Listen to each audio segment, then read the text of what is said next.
መድኃኒቶችና ተኝ ከዚህ በላይ መቆየት የለብሽም ረፍት ያስፈልግሻል አረ በጣም አዘንክልኝ እንዴ አዎ ላንቺ ያላዘንኩ ለማን ላዝን ነው አንቺ እኮ ሚስቴ ነሽ ፈጣሪ ከፈቀደ ደግሞ የወደፊት ልጆቼ እናት አረ እባክህ የልጆቼ እናት ነው ያልከው ለነገሩ ምኞቴ ይከለከላል ምን እንደሚገርመኝ ታውቃለህ ማንንም ይበላይ ነኝ የሚል ሰው ሁሉ ፈጣሪ ከፈረደበት ፈረደበት ነው ምንም ማድረግ አይችልም ለሱ ደግሞ ማሳየው አንተ ነህ ሰምኛለሽ አፍሽን ዝጊ አለበለዚያ ግን ምን እንዴ አጎቴ ታማለች እኮ ምን ታረጋለህ አታፍን ዝጋና ቁጭ በል በማያገባ አትግባ እሺ ግን ያው ተረጋጋቢ ቆይ የምፈራህ ነው የሚመስለው ከዚህ በላይ ምን እንዳታመጣ ነው የምፈራህ ንገረኝ ከዚህ በላይ ምን እንዳታመጣ ነው የምፈራህ አፍሽን ዝጊ ያልኩሽ ነው ሴትዮ ዝም በይ እንዴ አጎቴ አንተና እንዲያጋጫት አረ ተረጋጋ ለሰርቡም ለጥፊውም ለሁሉም ነገር ብታገገምልህ ይሻላል ከፈለክ ከመኪና ጋር ማጋጨት ከፈለክ ደግሞ አቤል አታበሳጨኝ እያልኩ ነው ይቅርታ አጎቴ ህይወታችሁ ትንሽ ያክሽን ፊልም መሰለ ማለት ትንሽ ሮማንስ ብጨምሩበት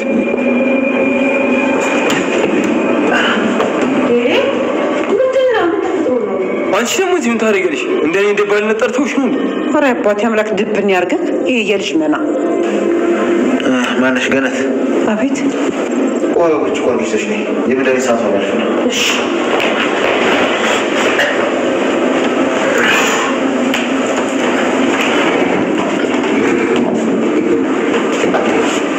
ባንቺ ምክንያት ቆንጆ ምግብ ልንበላ ነው አቤል አፍን ዝጋ እሺ አጎቴ ሚስት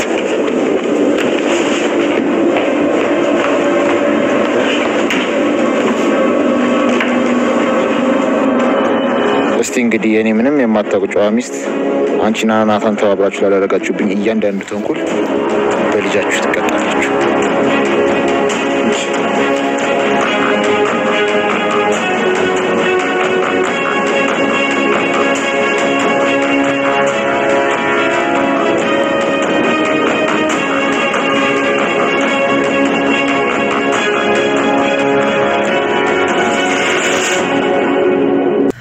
ናታን ያፌት ምንም እንዳልሆነ አውቆ ኤፍራታን እንዳጋጫት በሷ በኩል መኪናው እንደተጋጨ ነበር የተረዳው ማለት ነው ከቤዛ ታዲያ ስትነግረው በጣም ደንግጦ ነበር እሱም ታዲያ እንደዛ ከሆነ አውቆ ሊገላት ነበር ስለዚህ እቤቱ ድረስ ሄጄ ያፌትን ካልገደልኩ ብሎ ናታን ያዙ ይልቀቁኝ እያለ ነበር ታዲያ ቢኒያምም ናታን ወደ ያፌት ሲያቀና ባየበት ሰዓት ላይ ባሁን ሰዓት ላይ ይሄንን ማድረግ አይተበቅብህም ብዙ እቅዶችን አቅደናል እቅዶችን አታሳካም ወይ ማሳካት አትፈልግም ወይ ያፌትን እገለዋለሁ የምትለው ባሁን ሰዓት ላይ ያፌት መሞት የለበትም በቁሙ ነው ሁሉን ነገር ማሳየት ያለብን ስለዚህ እሱ ሞት አይገባውም ምድር ላይ መሰቃየት አለበት ለዚህም ደግሞ አንተ መረጋጋት አለብህ ብለው እንደምንም አረጋግተውታል ማለት ነው ናታንን ነገር ግን ጽዮንና ቤዛን በጣም ግራ ጋብቷቸዋል ምክንያቱም ምንድነው እየሰሩ ያሉት ባሁን ሰዓት ላይ ምን አቅደው ነው ቢኒያምና ናታን የሚለው ነገር ጥያቄ ፈጥሮባቸዋል ማለት ነው እንግዲህ ያፌት አሁን ላይ እንደምታወቀው የናታንን ልጅ ለማስወረድ ተፍተፍ እያለ ነው ያፌት የሚያስበው ናታንና ኤፍራታ ተነጋግረው ተንኮል እንዳሰቡበት ነው የሚያስበው እነሱ ግን አይደለም ማንንም አያውቅም ይሄንን ነገር ከኤፍራታ በቀር ናታን አያስታውስም ከሷ ጋር ራሱ መተኛቱን ስለዚህ አሁን ላይ ደግሞ ያፌት እያሰበ ያለው እኔን ለመጉዳት ነው ለናታን ያረገዘችው እየተጫወተችብኝ ነው በህይወቴ ብሎ ነው የሚያስበው ለዛም ነው የናታን ልጅ ማደግ የለበትም በልጃችሁ መቀጣት አለባችሁ ብሎ እንግዲህ በልጅ ሊቀጣቸው ተዘጋጅቷል ታዲያ ባው ሰዓት ላይ ኤፍራታ መድኃኒቱን ልትወስድ ነው ትወስዳለች አትወስድም የሆነ አጋጣሚ ተፈጥሮ ሳትወስድ ትቀራለች ወይ እስኪ ግምታችሁን ኮሜንት ላይ አስቀምጡልኝ ምክንያቱም ኤፍራታ ልጇን ካጣች እውነት ለመናገር ድራማው ራሱ በጣም ይደብራል እንግዲህ ብዙ መስዋዕትነትን የከፈለችው ኤፍራታ ለዚሁ ነው ማለት ነው። ናታን ይህንን ነገር አያውቅም፣ ግን ደግሞ ሉሊት እሷ እርጉዝ እንደሆነች ታውቃለች። ምናልባት ኤፍራታ መድኃኒቱን እንኳን ወስዳ ልጇን ብታጣ በማን ሰበብ እንዳጣች ማንም ደግሞ መድኃኒት እንደሰጣት የሚታወቅ ይሆናል። ምክንያቱም ሉሊት ጋር ሁሉም መረጃዎች አሉ። ያንን መረጃ ደግሞ ምናልባት ጽጅ እንኳን ቢወድቅ ማን ኤፍራታ ልጇን እንዳሳጣት የሚታወቅ ይሆናል። ይህንንም ያልኩበት ምክንያት ጽዮን ሁሉንም ነገር ታውቃለች ስለ ኤፍራታ።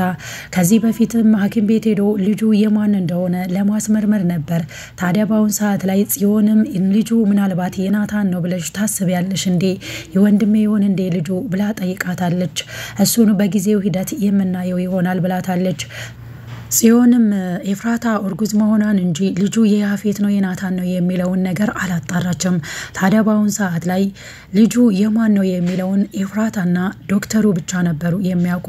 ለዛም ነው ያፌት ኤፍራታ እርጉዝ መሆኗን ሲያውቅ ዶክተሩ ብቻ ነው የሚያውቀው ብሎ ዶክተሩን እየገደለው። አሁን ላይ ያፌት እንግዲህ እያስመሰለ ነው እዛ ቤት ውስጥ እየኖረ ያለው። ዶክተሩ መድኃኒቱን እንደላከላት አድርጎ ነው ለኤፍራታ የሰጣት ማለት ነው። በአሁን ሰዓት ላይ እንግዲህ ኤፍራታ ልጇን ታጣለች ወይስ ልጇ በሆነ ምክንያት ይድናል? ይህ የእናንተም ግምት ኮመንት ላይ አስቀምጡልኝ። አሁን ላይ እንግዲህ ኤፍራታ ለልጇን ብላ እንዲሁም ደግሞ ናታንን ካለበት መከራና ፈተና ለማውጣት ነበረ ያፌት ቤት ያቀናቸው። ሁሉም ነገር እሷ እንደምትፈልገው ግን አልሄደላትም። አሁን ይባስ ብሎ ገኒንም እያስፈራራት ነው ያለው። ልክ እንደ ሰራተኛ እዛ ቤት ውስጥ ተቀጥረሽ ነው የምትሰሪው ብሏታል። እኔ ምልሽን ብቻ ነው የምታደርጊው፣ ከኔ ፍቃድ ውጪ ወደ ውጪ መውጣት አትችይም ብሏታል። እሷም እንግዲህ የልጅ ነገር ሆኖባት በሁሉም ነገር ተስማምታለች። ከዚህ በኋላ እሱ የሚያዛትን ነገር ብቻ ነው የምታደርገው። ታዲያ ገኒ እዛ ቤት ውስጥ እያለች ኤፍራታ ልጇን ልታጣ ነው። አይ የሴት ልጅ መከራ! እውነት ለመናገር ያፌት በዚህ ልክ ጭካኔው እየበዛን ያለው።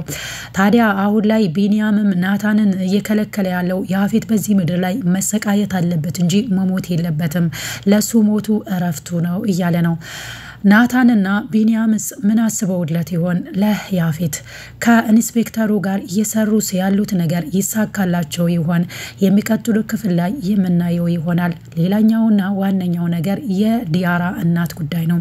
ዲያራ ሁሉንም ነገር አፍረጥርጣ እየነገረቻት ነው። በአሁን ሰዓት ላይ እንዳንቺ የጎዳን እኔና ወንድሜ ወይ ደግሞ እኛ ወንድማማቾችን አንድ ቤት ውስጥ በፍቅር እንድንኖር አትፈልጊም፣ አንቺ ምን አይነት እናት ነሽ ብላታለች። የዲያራ እናትም እንዴት እንደዚህ ትይኛለሽ በማለት በጥፊ ስትላት እሷ በድብቅ የምታኖረው ልጇን አሁን ላይ ሲመጣባት እንዴት እንደዚህ ታደርጊያለሽ እናቴ ሲላት ልጇም ደንግጣ ነበረ። ዲያራ እንዴ ሌላም ወንድም አለኝ እንዴ እናቴን ያልከው ስትለው አይ እንደዛ ማለት ፈልጌ አይደለም፣ ያው ላንቺ እናት ስለሆነች እንዴት እናት ሆነሽ ልጅሽን ትመቻለሽ ለማለት ፈልጌ ነበር ብሏታል። ታዲያ ወንድማማቾች እህትና ወንድም እንደሆኑ ያኛውም ደግሞ ወንድሟ እንደሆነ አልነገረቻቸውም። እሱ የስራ ባልደረባ ነው ብላ ነው ለልጆቿ ያስተዋወቀችው። እናቴ ግን ምን አይነት ሰው ነሽ? እኔም ብቻ መስሎኝ ነበረ፣ ለካ ሁለቱንም እህቴና ወንድሞቼን እንደዚህ ነው እንደምታደርጊው ብሏታል። የዲያራ እናት እንግዲህ ክፋቷ እንደቀጠለ ነው። ናሆድ ግን ከሷ የሆነ መረጃ ደብቆ በስልኩ ፎቶ አንስቶ ይዟል ማለት ነው። እሷም አጋጣሚ ሆነው ማታ ወደ ቤት ስትገባ ናታን ጋር ደውላ ነበር። ናታን ስራ ስላልገባ በጣም አስበሳጭቷታል። አሁን ላይ ስራ መግባት አለብህ ብላ በምሽት እንግዲህ ጉዞ ልታስጀምረው ነው። ምናልባት በምሽት ሲጓዝ ደግሞ ናታን እንቅፋት ይደርስበት ይሆን? ሌላኛው እንግዲህ አሁን ላይ ወደ ሆቴል ሄዶ እንዲሰራ ነው ያዘዘችው። በአሁን ሰዓት ላይ ብዙ አብረን የምንሰራው ስራዎች አሉ፣ እንዴት እንደዚህ ታደርጋለህ ብላ ስትደውልለት ቀጥታ ወደ ስራ መመለስ አለብኝ ብሎ ነበር ለጽዮን ሲላት የነበረው ለቤዛ። ቤዛም እንዴት እንደዚህ ታደርጋለህ በዚህ ጨለማ በስልክስ መጨረስ አትችልም ወይ? በዛ ላይ ኤፍራታ በዚህ ሁኔታ ላይ ሆና ለሷ እንኳን አትጨነቅም እንዴ? እኛን እዚህ እየተጨነቅን አንተ ደግሞ ለሌላ ስራ እንደዚህ ተፍተፍ ትላለህ እንዴ ብላዋለች። እሷም ተናዳ እንግዲህ ለትንሹም ለትልቁም ለምንድን ነው እንደዚህ የምትይኝ ሲላት በጣም ስለተበሳጨች ትታው ነበር። ካሁን በኋላ አይመለከተኝም ብላ ወደ ቤት የተመለሰችው። እሱም እንግዲህ ወደ ስራው ቀጥታ ሊሄድ ነው። መንገድስ ላይ ምን ያጋጥመው ይሆን? ሌላኛውና ዋነኛው ነገር ያፌት ባውን ሰዓት ላይ አንድ ሰውን እያስደበደበ ራሱን ስቶ አልነቃለትም ግን መንቃት አለበት ብዙ የምጠይቀው ጥያቄ አለ የሚመለሱ መልሶች አሉ ስለዚህ ልጁን እንደምንም ብለህ እንዲነቃ አድርገው ብሎ ለታሬ ትዕዛዝ እየሰጠው ነበር በአካልም ሄዶ ሳይው ልጁ በህይወት ያለ አይመስለኝም እንዴት እስካሁን ድረስ አልነቃም ትንፋሹም አይወጣውም እኮ ብሎም ሲናገር አይተናል ታዲያ ባውን ሰዓት ላይ ሴቶችን ለማሰማራት ተፍ እያለ ነበር ግን ደግሞ አዳዲስ ሴቶችም የመጡ አሉ ለሽያጭ የሚሆኑ ሴቶችን መለወጥና መሸጥ ነው እናም ደግሞ ወደ ሌላ ክለብ እንዲሄዱ አድርጋቸው ብሎታል ማለት ነው ታዲያ አቤል እዛ ቤት ውስጥ የገባው የሱን ሴቶች ለመቀማት ነበር ያ አሁን ላይ ታፍኖ ወይ ደግሞ ድብደባው በስቶበት ራሱን ስቶ የወደቀው ሰው ለማን ሲሰራ ነው የተያዘው በያፌት እጅ ታዲያ ባውን ሰዓት ላይ ሳይናገር መሞት የለበትም ብሏል